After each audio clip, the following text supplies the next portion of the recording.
Hey, welcome back to another Wedding Tip Wednesday. Today we're talking about building in buffer time.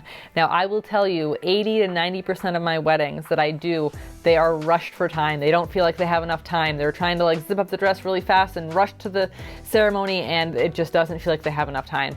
And after the ceremony, doing photos and video, do we have enough time? Like, we have to rush through these things. Build in some buffer time. Build in buffer time for all of the things that you have planned throughout the day. Build in buffer time for hair and makeup. Build in buffer time for getting dressed. If you're doing a first look, make sure you build in buffer time.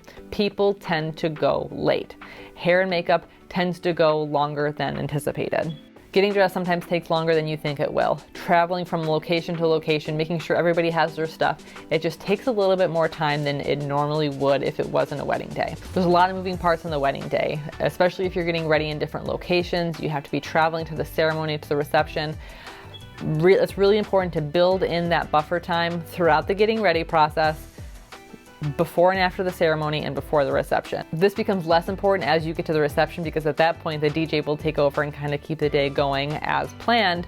But up until that point, try not to squeeze everything in like to the exact minute where you're just not going to have any extra time, where you'll end up running late, you'll lose out on time for photos and video, or you might miss out on something else, or you may not be able to just slow down and enjoy the moment. Make sure you talk with your photographer and videographer about your timeline.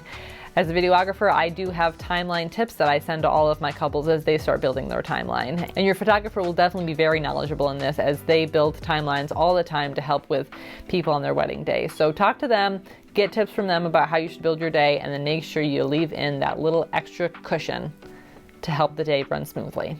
Thank you. We will see you next week.